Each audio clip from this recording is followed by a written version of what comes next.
वो खोलाइन होगा। हमारे जो सेल मेम्ब्रेन में क्या मौजूद है? खोलाइन। ये जो OH हमारे पास क्या गया, चला गया, यहाँ से H चला गया, तो COP बॉन्ड बना। एस्पायरिन को जब हम खाएंगे तो ये प्रोस्टाग्लैंडिन को क्या करेगा? रोक देगा। फिर हमें जो है जलन खत्म हो जाएगी। ब्लड प्रेशर को जब ज्यादा करेगा ना, तो ब्लड जो है फ्लो ज्यादा हो जाएगी। उस जगह पर जो है वार्मनेस क्रिएट हो जाएगी, रेडनेस क्रिएट हो जाएगी।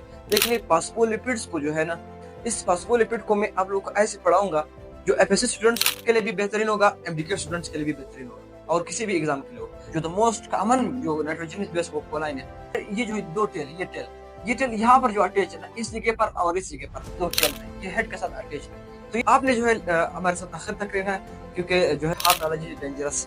तो आपने जो है आखिर तक लेक्चर देखना है। तो चलो शुरू करते हैं। सबसे पहले अस्सलाम वालेकुम डियर स्टूडेंट्स, उम्मीद है आप खैरियत से होंगे। आज मैं आप लोग के लिए वेरी इंपॉर्टेंट लेक्चर लेकर आया हूँ, जिसका नाम है फॉस्फोलिपिड्स। देखिए फॉस्फोलिपिड्स के हम इसकी जो है स्ट्रक्चर को पढ़ेंगे, ठीक है, इसकी नेचर को पढ़ेंगे, इसके फंक्शंस को पढ़ेंगे, इसके अंदर जो भी जो नाइट्रोजनस बेसिस है, इसके अंदर जो भी हमारे पास जो कंपाउंड्स, ऑर्गेनिक कंपाउंड, इसके अंदर जो एस्टर बॉन्ड्स है, ठीक है, इसी तरह इसका जो स्ट्रक्चर है, पोलरिटी है, हेड है, जो टेल है, ये सारी चीजें हम इस लेक्चर के अंदर जो है हम डीप से पढ़ेंगे फॉस्फोलिपिड से। ये लिपिड का एक क्लास है ना, जो सेल मेम्ब्रेन यानी मेम्ब्रेन बनाने में इसका बहुत बड़ा रोल है। क्योंकि ये जो फॉस्फोलिपिड है ना, इसके अंदर इसकी एक खासियत है कि इसके अंदर पोलर पार्ट भी मौजूद है, नॉन पोलर पार्ट भी मौजूद है। इसलिए हम कहते हैं कि इसका नेचर क्या है? एम्फीपैथिक नेचर है, एम्फीफिलिक नेचर है, ठीक है। यानी इसके अंदर वो हिस्सा भी, हेड वाला हिस्सा है ना, जो पानी से जो है क्या करता है? अट्रैक्शन करता है, बॉन्ड बनाता है। और इसका जो टेल वाला हिस्सा है, टेल, ये टेल इस जो ब्लैक आपको दिखाई दे रहा है, ये क्या है? ये वाटर से हीटिंग करता है, वाटर से क्या करता है? दूर भागता है। तो हेड जो है हाइड्रोफिलिक है, वाटर से प्यार करता है। जो टेल हमारे पास, वो पानी से क्या होता है? दूर भागता है। इस नेचर की वजह से ये हमारे पास मेम्ब्रेन बनाने में इसका सबसे बड़ा रोल है। ये इसकी सबसे बड़ी जो है इंपॉर्टेंस मैं बताऊंगा, ठीक है। अब ये जो हेड है, ये किस तरह बना है? ये टेल किस तरह बना है? इनके अंदर क्या क्या, ये किस तरह बॉन्ड बनाएंगे, ये किस तरह है? ये सारी चीजें हम अभी पढ़ेंगे। तो चलो शुरू करते हैं। फॉस्फोलिपिड्स में के बारे से मैं क्या बताऊं को, मैं क्या कहता हूँ? The class of lipids. देखिए मैं यहाँ कहता हूँ, मैं कहता हूँ the class of lipids. Lipid की एक क्लास है, क्लास ऑफ लिपिड्स, ठीक है। अब क्या करता, क्या है? मैं कहता हूँ क्या करता है, मैं कहता हूँ which the big components, big components of cell membrane. हमारे प्लांट्स, इसी तरह एनिमल, इन सब के जो मेम्ब्रेन्स है, वो इसी फास्फोलिपिड से बने हैं। क्यों बने हैं इसके पीछे रीजन मैं अभी बताऊंगा। जो the big big components of cell membrane, cell membrane, cell membrane. अब वजह क्या है? क्यों वजह इसके पीछे क्या है? एम्फीफेलिक नेचर, एम्फीफेलिक नेचर, एम्फीफेलिक नेचर। अब एम्फीफेलिक नेचर का मतलब क्या है? एम्फीफेलिक नेचर, एम्फीफेलिक नेचर का मतलब ये है कि इसके अंदर हमारे पास जो है, इसके अंदर हमारे पास, देखिए इसके अंदर एक फोलर पार्ट भी मौजूद है, फोलर, जो वाटर से अट्रैक्शन करेगा। एक नॉन फोलर पार्ट भी मौजूद है। ये वाहिद वो कैरेक्टरिस्टिक्स इस फास्फोलिपिड का, जो इस फास्फोलिपिड को इतना इंपॉर्टेंट बनाता है। क्योंकि यहाँ पर अगर मैं आ जाऊँ, इसके नेचर, एम्फीफिलिक नेचर को मैं सबसे पहले बयान करूंगा। एम्फीफिलिक नेचर का मतलब ये है कि आप इसके हेड को देख लेना, इसके हेड को। अब इसके हेड को देख लीजिए, ये जो हेड है ना, इसका फास्फोलिपिड से बना है। ये हेड हमारे पास जो है, ये क्या है? फोलर है हमारे पास। यहाँ पर मैं क्या लिखूंगा? हेड हमारे पास का क्या है? फोलर है। अब इसके स्ट्रक्चर को हम इनसाइड पढ़ेंगे कि किस तरह पोलर है। और इसके जो टेल हमारे पास, ये क्या है हमारे पास? नॉन फोलर है, नॉन फोलर। मैं लिखूंगा नॉन फोलर। ये दो चीजें मैंने पाएंगे। अब इसके इसका मतलब ये है कि जो फोलर पार्ट है ना, वो हमारे पास ये ब्लैक आपको दिखाई दे रहा है, ये ब्लैक हमारे पास। इसका जो यहाँ पर हमारे पास होता है वाटर सेल मेम्ब्रेन के साथ, देखिए ये लिक्विड जो होता है, उसका जो इसका जो सरफेस है ना, वो इस हाइड्रोफिलिक हेड के साथ होता है, ताकि वाटर के साथ अट्रैक्शन करे, कोई जो प्रॉब्लम क्रिएट ना हो सके। और इन साइड हमारे पास जो है, ये इन साइड हमारे पास वो हिस्सा है जो वाटर हेटर है, जो पानी से नफरत करता है, पानी से दूर भागता है। ये वो वाला रेड वाला हिस्सा है, ठीक है, उसको हम नॉन पोलर टेल कहते हैं। अब इसको हम एक एक कर बयान करेंगे। सबसे पहले मैं क्या कहता हूँ, यहाँ पर मैं इसके हेड की बात करता हूँ। देख ले इसका जो हेड है ना, इसका हेड, हेड इसका किस चीज से बना है? दो पार्ट है। पहले मैं यहाँ पर लिखूंगा हेड।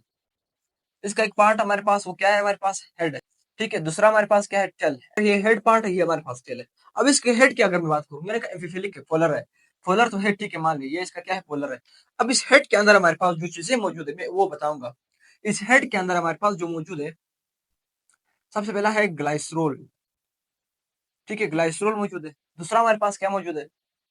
क्या इसके साथ जो हमारे पास मौजूद है, वो हमारे पास फॉस्फेट है, फॉस्फेट हमारे पास इसके अंदर मौजूद है, ठीक है, एसिडिक नेचर जैसा है।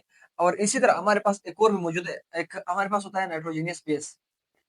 अब वो क्या होगा, उसमें मुख्तलिफ नाइट्रोजनियस बेसिस होंगे, उसको मैं बताऊंगा, ठीक है। क्या हमारे पास नॉन पोलर। अब इस नॉन पोलर के अंदर क्या क्या चीजें आएंगी। टेल के अंदर हमारे पास मैं कहता हूँ क्या है, हमारे पास फैटी एसिड के टेल्स है। फैटी एसिड, फैटी एसिड से बने हमारे पास क्या है, टेल। क्या है हमारे पास, टेल। अब ये टेल हमारे पास क्या है, सैचुरेटेड या अनसैचुरेटेड है। मैंने पिछले लेक्चर में बताया था कि हमारे पास सैचुरेटेड और वो होता है जो सिंगल बॉन्ड होता है, और अनसैचुरेटेड वो जिसके अंदर डबल बॉन्ड हो। तो मैं यहाँ पर लिखूंगा जो फैटी एसिड यहाँ पर मौजूद है, ये आपको जो आपको दिख रहा है, ये इसका एक टेल क्या होता है, सैचुरेटेड। दूसरा हमारे पास क्या है, अनसैचुरेटेड जो कर्व्ड है। इसका मतलब ये है कि यहाँ पर हमारे पास क्या मौजूद है, डबल बॉन्ड मौजूद है, कार्बन कार्बन डबल बॉन्ड मौजूद है। ठीक है, ये क्या है, डबल बॉन्ड मौजूद है। इसलिए जो कर्व टेल है, यानी इसके अंदर क्या है, बोथ सैचुरेटेड एंड अनसैचुरेटेड। यहाँ पर इसके टेल में जो हमारे पास है वो सैचुरेटेड भी हो सकता है, अनसैचुरेटेड भी हो सकता है। बोथ सैचुरेटेड एंड अनसैचुरेटेड हो सकता है। ये तो इसके पार्ट। अभी मैं ऐसा एक्सपेंस आपको बताऊं ग्लाइसोल की तरफ। अब इसका हेड आप देख लिया, यहाँ पर मैं एक स्ट्रक्चर ड्रा करूंगा आपके सामने। देखिए इस तरह स्ट्रक्चर होता है हमारे पास। अब मैं हेड वाला पार्ट, जो हेड वाला पार्ट है, मैं इसको ग्लाइसोल को यहाँ पर ड्रा करता हूँ आपके सामने। तीन तीन कार्बन वाला कंपाउंड, ठीक है। यहाँ पर इसके साथ क्या क्या मौजूद है, यहाँ पर इसके साथ मौजूद है OH। यहाँ पर OH हमारे पास मौजूद है, ठीक है। अब या तो ये हो गया, ठीक है। ये हमारे पास क्या है, ग्लाइसोल अल्कोहल, इसका पहला हिस्सा ये हो गया। दूसरा हमारे पास इसके साथ हम कहते हैं क्या मौजूद है, दो हमारे पास क्या मौजूद है, ये देख ले। इस हमारे पास इस पर, अब देख ले यहाँ पर इसके साथ जो मौजूद है टेल का जो हिस्सा। अब यहाँ पर मैं इसको जो है इस तरह ड्रा करता हूँ, देख ले। ये हमारे पास क्या है, ये हमारे पास, ये मैंने इसका हेड ड्रा किया है। अब हेड है इसका। अब इस हेड के साथ जो टेल है ना, यहाँ पर इसका जो टेल मैंने ड्रा करना है, ये टेल है ना। अब इस टेल में ये हेड वो वाला, हेड में वो हिस्सा जिसका नाम ग्लाइसरोल है। ग्लाइसरोल वो पार्ट है जो हेड और टेल को कनेक्ट करता है। क्योंकि यहाँ पर जो मैंने कहा था टेल के अंदर क्या मौजूद है, फैटी एसिड मौजूद है। वो फैटी एसिड यहाँ पर आके अटैच हो जाएगा। यहाँ पर फैटी एसिड, यहाँ पर हमारे पास क्या होगा, कार्बोक्सिलिक एसिड हमारे पास आएगा। कार्बोक्सिलिक एसिड, यहाँ पर मैं क्या लिखूंगा, कार्बोक्सिलिक एसिड। ये देखिए carbon double bond oxygen bond में बाद में बनाऊंगा, ठीक है। यहाँ पर मैंने क्या बनाया, ये देख ले, यहाँ पर carbon double bond O oxygen. और ये देख ले, यहाँ पर हमारे पास आर ग्रुप है, यानी जितने भी कार्बन है वो आ सकते हैं। यहाँ पर एक और हमारे पास मौजूद है, यहाँ पर फिर कार्बोक्सिलिक एसिड है। ये फैटी एसिड में लिख रहा हूँ, ठीक है, दूसरा फैटी एसिड लाया। अब यहाँ पर मौजूद है दो फैटी एसिड। मैंने यहाँ पर क्या लिखा है, मैंने कहा यहाँ पर कितने फैटी एसिड मौजूद है, दो फैटी एसिड मौजूद है। इनका नंबर कितना है, 2 इन नंबर है। अब लिपिड में एसाइल ग्लाइसरोल में 3 फैटी एसिड थी, लेकिन यहाँ पर दो फैटी एसिड होंगे, ठीक है। अब यहाँ पर दो फैटी एसिड आ गए। तीसरा आप देख ले, तीसरा हमारे पास जो है, यहाँ पर मैं लिखवाऊंगा वो हमारे पास इसके साथ जो अटैच है, अटैच इसके साथ फॉस्फेट है। क्या अटैच है, फॉस्फेट। यहाँ पर मैं लिखूंगा फॉस्फेट। फॉस्फेट हमारे पास, फॉस्फेट का ये OH है, ठीक है। ये बॉन्ड मार्च बनाएंगे, ठीक है। यहाँ पर फॉस्फेट का क्या है, OH है, ठीक है।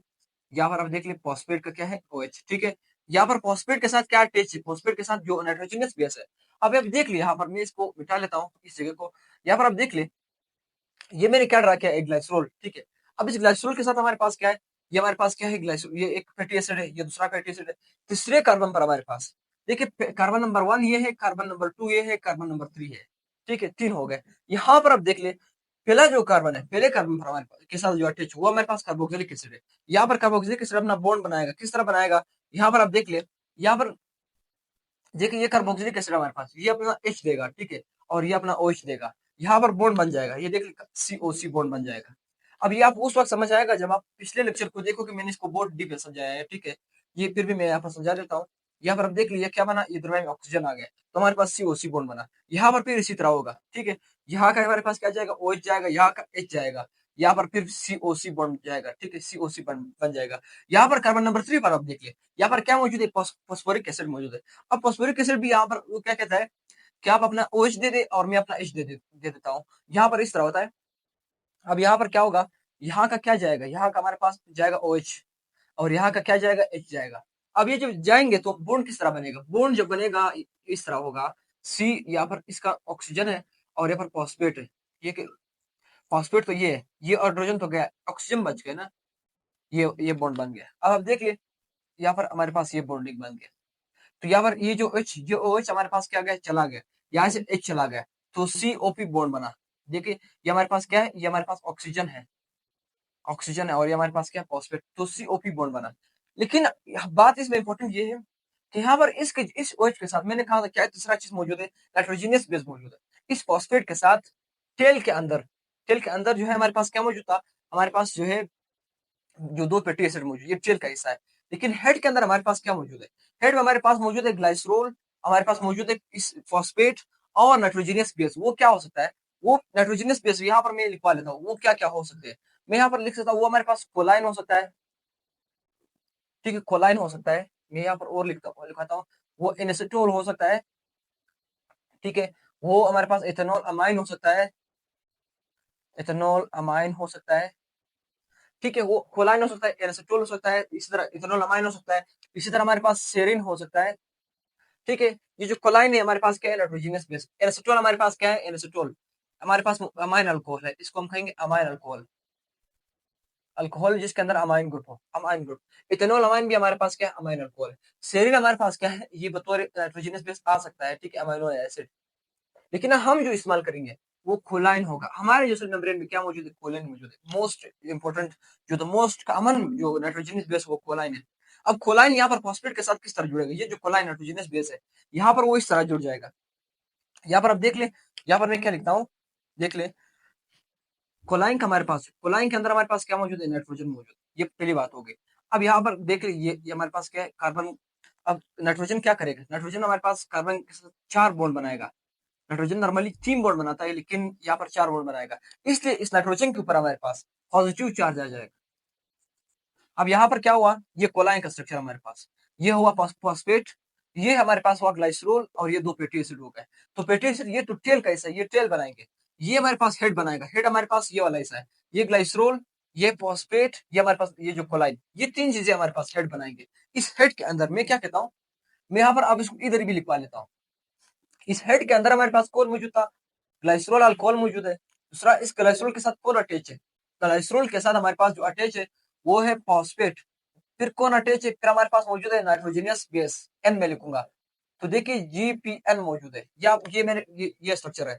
और टेल में मैंने बताया ये तो दो टेल है, ये यहाँ पर ये जो दो टेल, ये टेल यहाँ पर जो अटैच है ना, इस जगह पर और इस जगह पर, मैं यहाँ पर क्या लिखूंगा, यहाँ पर ये इस जगह पर, इस जगह पर।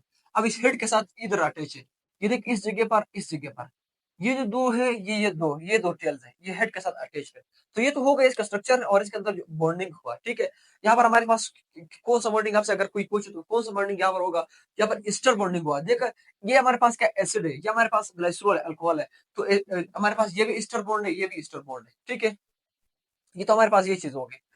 अब आप देख लीजिए इसमें जो ईस्टर बॉन्डिंग भी आपको याद रखना चाहिए, यहाँ पर क्या बनता है, फॉस्फोलिपिड्स में जो है डाई ईस्टर, ये आप कहते हैं ईस्टर बॉन्डिंग बनता है। ये आपको याद रखना चाहिए, कौन सा बॉन्डिंग है, मैं यहाँ पर लिखवाता हूँ आपको। यहाँ पर बनता है ईस्टर बॉन्डिंग, ईस्टर बॉन्डिंग, ठीक है। ये तो हमारे पास क्या हो, स्टर बॉन्डिंग। अब इस फंक्शन की वजह से, ये जो स्ट्रक्चर है इसका बना है, इस स्ट्रक्चर की वजह से यहाँ पर मैंने आपको क्या बताया, क्योंकि हेड के अंदर हमारे पास जो फॉस्फेट है, ये जो फॉस्फेट खुद है वो क्या है, पोलर है। यहाँ पर मैं लिखूंगा फॉस्फेट क्या है, पोलर। मैंने कहा हेड पोलर पार्ट है, क्योंकि हेड के अंदर हमारे पास जो फॉस्फेट है ना, उस पे हमारे पास चार मौजूद है, ठीक है। ये फॉस्फेट हमारे पास क्या है, फॉस्फेट हमारे पास क्या है, पोलर है, इसलिए मैंने कहा हेड पोलर है। और टेल हमारे पास जो है नॉन पोलर है। मैंने आपको क्या बताया, क्योंकि हेड के अंदर हमारे पास जो फॉस्फेट है, ये जो फॉस्फेट खुद है वो क्या है, पोलर है।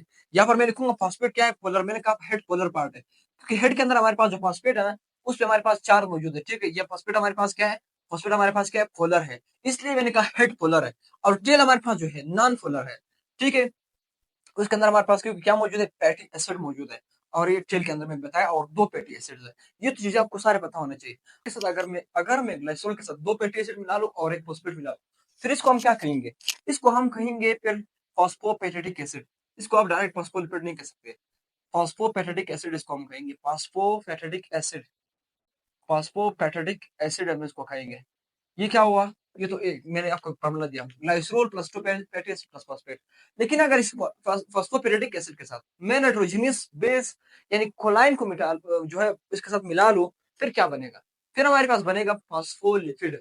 अब फॉस्फोलिपिड बनेगा, मैं यहाँ पर क्या लिखूंगा, मैं यहाँ पर लिखूंगा अगर इसमें हम प्लस करें, किसको हम प्लस करें, अगर इसमें मैं इसमें कोलाइन को मिक्स करूं, फिर क्या बनेगा, फिर हमारे पास जो बनेगा वो फॉस्फोलिपिड होगा, फॉस्फोलिपिड होगा, फॉस्फोलिपिड, फॉस्फोलिपिड हमारे पास बनेगा। ये हमारे पास क्या हुआ, एक फार्मूला हो गया। अच्छा, ये फॉर्मूला आपको याद रखना चाहिए, ठीक। इस फैटी एसिड, और ये फैटी एसिड हमारा मैंने बताया था कि इस सैचुरेटेड भी होता है, अनसैचुरेटेड भी होता है। ये फॉर्मूला आपको याद रखना चाहिए। और इसी फॉस्फोलिपिड को हम दूसरा नाम क्या देते हैं? इसी फॉस्फोलिपिड को मैं दूसरा नाम क्या दूंगा? इसी फॉस्फोलिपिड को मैं दूसरा नाम जो दूंगा, यहाँ पर मैं लिखता हूँ, उसको मैं दूंगा लेसिथिन, इसको नाम दूंगा लेसिथिन नाम दूंगा, ठीक है। या मैं इसको नाम देता हूँ फॉस्फोफेटाइल कोलाइन। यहाँ पर मैं लिखूंगा कि इसका दूसरा नाम क्या है, तीसरा फॉस्फोफेटाइल फेस्फोफेटाइल फेटिडाइल कोलाइन। ये इसका तीसरा नाम। फॉस्फोलिपिड के तीन नाम, फॉस्फोलिपिड है, लेसिथिन है, और फॉस्फोफेटाइल कोलाइन है, ठीक है। अब हम बढ़ते हैं फॉस्फोलिपिड के फंक्शंस की तरफ। देख ले, हमारा जो प्लाज्मा मेम्ब्रेन है, ठीक है, हमारा जो सेल मेम्ब्रेन है, सेल मेम्ब्रेन के अंदर हमारे पास जो फॉस्फोलिपिड्स है, ठीक है, ये फॉस्फोलिपिड्स है, ठीक है, ये फॉस्फोलिपिड हमारे पास, ये फॉस्फोलिपिड्स है ना। यहाँ पर हमारे पास ये क्या है, फॉस्फोलिपिड है, ठीक है, ये फॉस्फोलिपिड है। अब ये फॉस्फोलिपिड क्या कर रही है, यहाँ से ऐसे अरेंज्ड है आखिर तक। ये क्या है, हमारे सेल मेम्ब्रेन बना रहे हैं। तो पहला फंक्शन क्या है, हमारा फॉस्फो जो सेल मेम्ब्रेन है वो फॉस्फोलिपिड से बना है। यहाँ पर मैं लिखूंगा सबसे पहला क्या, cell membrane formation, cell membrane formation में लिखूंगा, सेल मेम्ब्रेन फॉर्मेशन में लिखूंगा। दूसरी बात क्या है, दूसरी बात, इलेक्ट्रॉन ट्रांसपोर्ट चेंज होता है हमारे जो सेलुलर रेस्पिरेशन का फोर्थ पार्ट है, इसमें हमारे पास एटीपी बनता है। इसमें हमारे पास हाइड्रोजन मेम्ब्रेन के अक्रॉस जो है एक कंसंट्रेशन क्रिएट करता है, इलेक्ट्रॉन की जंपिंग होती है। ये सारा कहाँ है, ये हमारे पास फॉस्फोलिपिड बाइलेयर में होता है। यानी इलेक्ट्रॉन ट्रांसपोर्ट चेन फॉस्फोलिपिड के की वजह से हो रहा है। मैं यहाँ पर लिखूंगा electron transport chain, electron transport chain, transport chain, ये इसका वजह से हो रहा है। तीसरी बात याद रखना, हमारे लंग्स के अंदर जो एलोलाई है ना, एलोलाई अगर एलोलाई को जो है कंस्ट्रक्शन से बचाने के लिए, एलोलाई को बंद होने से बचाने के लिए, ये जो एलोलाई की जो मेम्ब्रेन है, ये किससे बनी है, ये भी इस लिपिड से बनी हुई है। मैं यहाँ पर क्या लिखूंगा, एलोलाई, हमारा जो एलोलाई मेम्ब्रेन है, एल्वियोलाई, एल्वियोलाई मेम्ब्रेन, एलोलाई का जो मेम्ब्रेन है हमारे पास, हमारे लंग्स के अंदर हमारे पास जो एलोलाई का मेम्ब्रेन होता है, यहाँ पर आप देख लीजिए हमारे पास क्या है, एलोलाई है। अब इस एलोलाई के ऊपर हमारे पास ये जो मेम्ब्रेन है, ये जो यहाँ पर जो एयर एक्सचेंज, यहाँ पर हवा जो आती है, यहाँ पर ये क्या है, फॉस्फोलिपिड बाइलेयर है। यानी इस मेम्ब्रेन की प्रोटेक्शन करना, इसको जो है जो बंद होने से बचाना, ये सारा किसका काम है, हमारे पास फॉस्फोलिपिड का काम है। चौथी बात याद रखना, एक और काम इसका भी है, हमारे इंटेस्टाइन में ऑब्जर्प्शन ऑफ फेट करना। इंटेस्टाइन में, हमारे इंटेस्टाइन में फेट ऑब्जर्प्शन कौन करता है? अगर आपसे कोई पूछे एमसीक्यूज में, तो आपने क्या जवाब देना है, आपने कहना है कि फॉस्फोलिपिड का काम, ये भी हमारे पास हमारे इंटेस्टाइन में फेट एब्जॉर्प्शन करना, ये भी किसका काम है, फॉस्फोलिपिड का काम। ये तो हो गए इसके फंक्शंस। अब हम आगे बढ़ते हैं प्रोस्टाग्लैंडिन की तरफ। आपसे सबसे पहला क्वेश्चन ये है कि क्या प्रोस्टाग्लैंडिन हमारे पास लिपिड है या नहीं है। मेरा आपसे सबसे पहला क्वेश्चन ये, मैं आपको बता दूं हकीकत में प्रोस्टाग्लैंडिन हमारे पास लिपिड नहीं है। मैंने आपको पहले लेक्चर में बताया था कि प्रोस्टाग्लैंडिन हमारे पास है, इसका लिपिड के साथ कोई ताल्लुक ही नहीं है। इसमें ना ग्लाइसरोल है, ना फैटी एसिड, ना कुछ भी नहीं है इसके अंदर।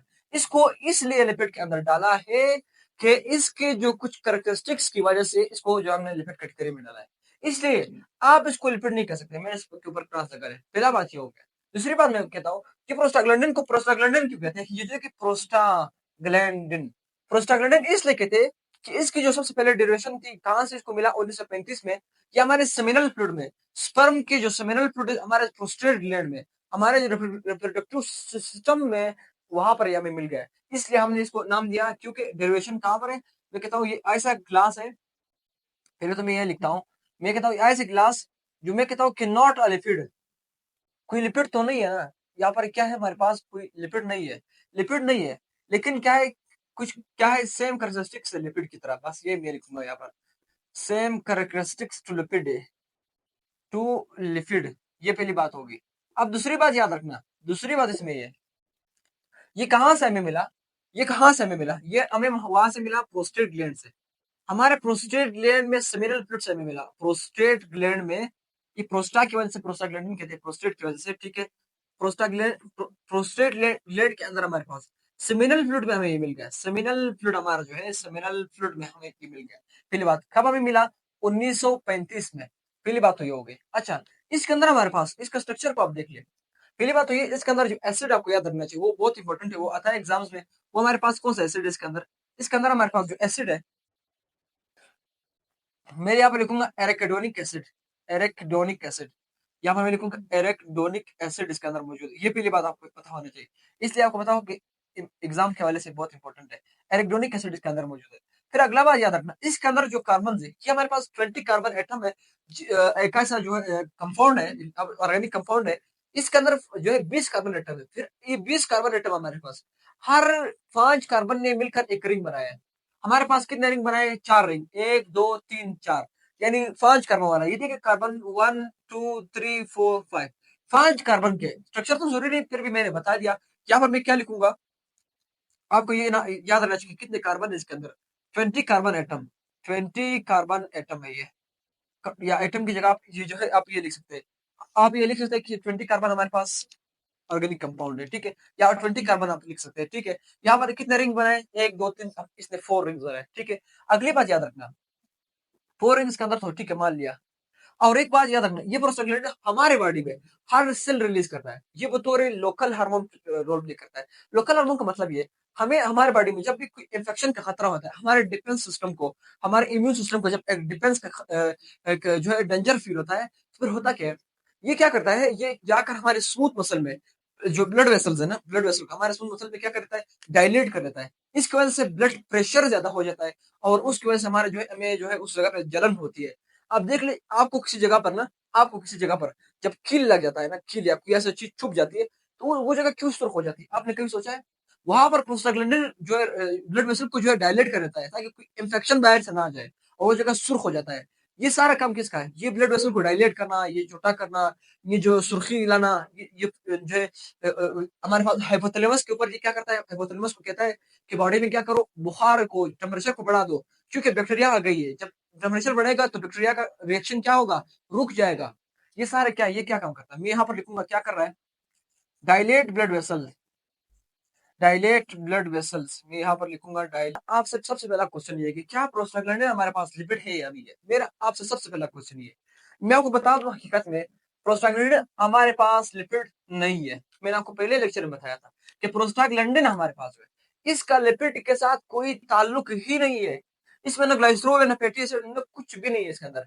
इसको इसलिए लिपिड के अंदर डाला है कि इसके जो कुछ कैरेक्टरिस्टिक्स की वजह से इसको जो हमने लिपिड कैटेगरी में डाला है, इसलिए आप इसको लिपिड नहीं कर सकते। मैंने इसके ऊपर क्रॉस लगा है, पहला बात ये हो गया। दूसरी बात मैं कहता हूँ कि प्रोस्टाग्लैंडिन को प्रोस्टाग्लैंडिन क्यों कहते हैं? ये जो कि प्रोस्टाग्लैंडिन, प्रोस्टाग्लैंडिन इसलिए कहते हैं कि इसकी जो सबसे पहले डेरिवेशन थी, कहां से इसको मिला, 1935 में। ये हमारे सेमिनल फ्लूइड में, स्पर्म के जो सेमिनल फ्लूइड हमारे प्रोस्टेट ग्लैंड में, हमारे जो रिप्रोडक्टिव सिस्टम में, वहां पर ये हमें मिल गया। इसलिए हमने इसको नाम दिया, क्योंकि डेरिवेशन कहां पर है। मैं कहता हूँ ये ऐसा ग्लास है, पहले तो मैं ये लिखता हूँ, मैं कहता हूँ ऐसे ग्लास जो मैं कहता हूँ कि नॉट अ लिपिड, कोई लिपिड तो नहीं है ना। यहाँ पर क्या है, हमारे पास कोई लिपिड नहीं है, लिपिड नहीं है, लेकिन क्या है, कुछ क्या है, सेम कैरेक्टरिस्टिक्स है लिपिड की तरह। बस ये मैं लिखूंगा यहाँ पर, same characteristics to lipid, to lipid. ये पहली बात होगी।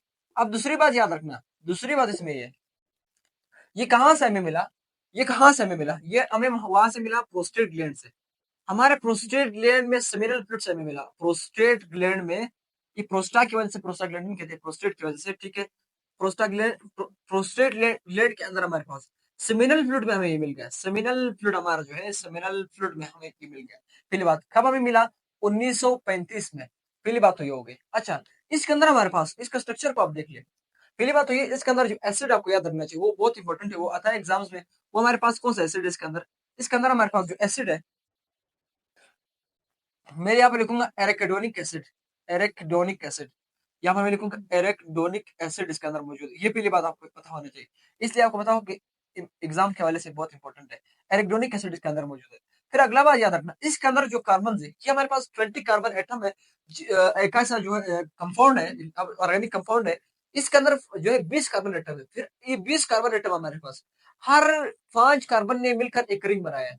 हमारे पास कितने रिंग बनाए? 4 रिंग, 1 2 3 4, यानी 5 कार्बन वाला। ये देखिए कार्बन 1 2 3 4 5, 5 कार्बन के स्ट्रक्चर तो जरूरी नहीं, फिर भी मैंने बता दिया। यहाँ पर मैं क्या लिखूंगा, आपको ये ना याद रहना चाहिए कितने कार्बन है इसके अंदर। 20 कार्बन एटम, 20 कार्बन एटम है ये। या एटम की जगह आप ये जो है आप ये लिख सकते हैं, आप ये लिख सकते हैं कि 20 कार्बन हमारे पास ऑर्गेनिक कंपाउंड है, ठीक है। यहाँ 20 कार्बन आप लिख सकते हैं, ठीक है। यहाँ पर कितने रिंग बनाए, 1 2 3, अब इसने 4 रिंग्स बनाए, ठीक है। अगली बात याद रखना, 4 रिंग्स के अंदर तो ठीक है मान लिया। और एक बात याद रखना, ये प्रोस्टाग्लैंडिन हमारे बॉडी में हर सेल रिलीज करता है, ये बतौर लोकल हार्मोन रोल प्ले करता है। लोकल हार्मोन का मतलब ये, हमें हमारे बॉडी में जब भी कोई इन्फेक्शन का खतरा होता है, हमारे डिफेंस सिस्टम को, हमारे इम्यून सिस्टम को जब एक डिफेंस का एक जो है डेंजर फील होता है, तो फिर होता क्या है, ये क्या करता है, ये जाकर हमारे स्मूथ मसल में, जो ब्लड वेसल्स है ना, ब्लड वेसल हमारे स्मूथ मसल में क्या करता है, डायलेट कर देता है। इसकी वजह से ब्लड प्रेशर ज्यादा हो जाता है, और उसकी वजह से हमारे जो है, हमें जो है उस जगह पे जलन होती है। आप देख ले, आपको किसी जगह पर ना, आपको किसी जगह पर जब कील लग जाता है ना, कील या कोई ऐसी चीज छुप जाती है, तो वो जगह क्यों सुर्ख हो जाती है, आपने कभी सोचा है? वहां पर प्रोस्टाग्लैंडिन जो है ब्लड वेसल को जो है डायलेट कर देता है, ताकि कोई इंफेक्शन बाहर से ना आ जाए, और वो जगह सुर्ख हो जाता है। ये सारा काम किसका है, ये ब्लड वेसल को डायलेट करना, ये छोटा करना, ये जो सुर्खी लाना, ये जो है हमारे पास हाइपोथैलेमस के ऊपर ये क्या करता है, हाइपोथैलेमस को कहता है कि बॉडी में क्या करो, बुखार को, टेम्परेचर को बढ़ा दो, क्योंकि बैक्टीरिया आ गई है। जब टेम्परेचर बढ़ेगा तो बैक्टीरिया का रिएक्शन क्या होगा, रुक जाएगा। ये सारा क्या, ये क्या काम करता है, मैं यहाँ पर लिखूंगा क्या कर रहा है, dilate blood vessel, dilate blood vessels, मैं यहाँ पर लिखूंगा डायलेट वेसल्स। पहली बात ये होगी। दूसरी बात क्या है, मैंने कहा क्यों, इसके पीछे तो रीजन होगी ना, क्या, टू इंड्यूस फीवर, ताकि फीवर को क्रिएट कर, हमारे बॉडी में बुखार खोला है, क्यों, क्यों क्या है, इसलिए कि क्या करना है हमें, प्रिवेंट करना है, हमें रोकना है बैक्टीरियल इन्फेक्शन को। ये तो इसका ये वाला काम, बैक्टीरियल इन्फेक्शन, इन्फेक्शन, ठीक है। फिर एक और, ये किसको कहेगा कि हमारे पास बुखार को जो आप क्रिएट करे, ये हाइपोथैलेमस के। ये पहली बात तो ये आप लिख लें, ये हमारे पास लोकल हार्मोन है। लोकल हार्मोन का मतलब ये कि हर सेल इसको क्या करता है, रिलीज करता है। यानी हर सेल इसको क्या करता है, प्रोड्यूस करता है, हर सेल इसको, हर सेल प्रोड्यूस, प्रोडक्शन, यानी हर सेल इसकी क्या करता है, प्रोडक्शन करता है। ये बात हो गई। अगर आप देख ले, मैंने क्या कहा, हाइपोथैलेमस के ऊपर ये क्या करेगा, एक्शन करेगा, ठीक है। हाइपोथैलेमस के ऊपर, यहाँ पर मैं एक और लफ्ज लिखूंगा, हाइपोथैलेमस के ऊपर। यहाँ पर मैं क्या लिखूंगा, हाइपोथैलेमस के ऊपर। ये क्या काम करेगा, कि हमारे बॉडी में क्या करे, हमारे पास जो है उसको क्रिएट करे, फीवर को क्रिएट करे, हाइपोथैलेमस के ऊपर करे। फिर ये वाला डायलेशन ऑफ ब्लड वेसल करेगा, ठीक है। एक और काम ये जो खुद करता है, एरोक्लोनिक एसिड, इसका काम ये है, मैं यहाँ पर लिखूंगा, ये क्या करता है हमारे पास, हमारे जो, आप कह सकते हैं ना, हमारे, हमें जब बुखार होता है ना, तो इसकी जो डायलेशन ऑफ ब्लड वेसल तो करेगा, वो तो ठीक है मान लिया। लेकिन इसके आगे एक और फंक्शन भी इसका है, हमारे ब्लड प्रेशर को जो है ज्यादा करना। हमारे ब्लड प्रेशर को जब ज्यादा करेगा ना, तो ब्लड प्रेशर, ब्लड जो है फ्लो ज्यादा हो जाएगी, उस जगह पर जो है वार्मनेस क्रिएट हो जाएगी, रेडनेस क्रिएट हो जाएगी। ये पहली बात ये भी है कि ब्लड प्रेशर को क्या करेगा, ब्लड प्रेशर को क्या करेगा, बढ़ाएगा, ठीक है। ये बात आपको पता होना चाहिए, ठीक है। फिर अब आप देख ले, अभी अब इसको देख लिया, ठीक है। मैं आगे इसको एक और चीज भी लिखता हूँ, हमारे, हम इसको कभी कभी क्या करते हैं, हम इसे प्रोस्टाग्लैंडिन को हमें जहां पर कभी कभी जख्म लग जाता है, जब हमें जो है यहाँ पर कोई जगह कट जाता है, तो वहां पर हमारे पास प्लेटलेट्स आ जाते हैं। अब उस प्लेटलेट्स को यहाँ पर जमाना, इधर लाना, इस इन्फेक्शन की जगह पर, इस इन्फेक्शन की जगह पर, ये किसका काम है, ये भी हमारे पास प्रोस्टाग्लैंडिन का काम है। मैं यहाँ पर क्या लिखूंगा, सेग्रीगेशन एंड डिसएग्रीगेशन। सिग्रीगेट का मतलब क्या है, सिग्रीगेशन, सिग्रीगेशन में यहाँ पर क्या लिखूंगा, सिग्रीगेशन या डिसएग्रीगेशन, यानी उस इंफेक्शन की जगह पर क्या करना, इंफेक्शन की जगह platelets, segregation and disaggregation of platelets, platelets को उस जगह पर लाना, उस स्पेसिफिक प्लेस पर लाना, स्पेसिफिक प्लेस पर लाना, स्पेसिफिक प्लेस, यहाँ पर क्या लगा हो, जहाँ पर इंफेक्शन हो, ताकि प्लेटलेट्स आके वहां पर अपना जो है एक फाइबर्स का स्ट्रक्चर बना ले, और स्किन दोबारा बन जाए। ये किसका काम है, ये इसी प्रोस्टाग्लैंडिन का काम है। मैं यहाँ पर लिखूंगा स्पेसिफिक प्लेस पर, जहाँ पर हमारे पास क्या हुआ, इंफेक्शन हुआ हो, जहां पर क्या हुआ, इन्फेक्शन हमारे पास हुआ, ये मैंने ये बात कर, ठीक है। अब अगर हमें जब जो है, हमें जब इस चीज को रोकना पड़ता है ना, हम एक टेबलेट खाते हैं, उसका नाम एस्पेरिन फार्मूला। एस्पेरिन वो इसकी डिस्कवरी 1971 में हुई, एस्पायरिन की वजह से। एस्पायरिन को जब हम खाएंगे, तो ये प्रोस्टाग्लैंडिन को क्या करेगा, रोक देगा, फिर हमें जो है जलन खत्म हो जाएगी। ये सबसे पहला जो इसकी ट्रीटमेंट हमने करवा दी कि इसको हम जो है रोक दे, अगर हम चाहेंगे, ठीक है। मैं यहाँ पर क्या लिखूंगा, मैं यहाँ पर लिखूंगा एस्पायरिन का वजह से। ये जो एस्पायरिन है ना, एस्पायरिन, यहाँ पर मैं लिखूंगा एस्पायरिन। एस्पायरिन वो ड्रग है जिसके हवाले से मैं क्या कहूंगा, एस्पायरिन ड्रग।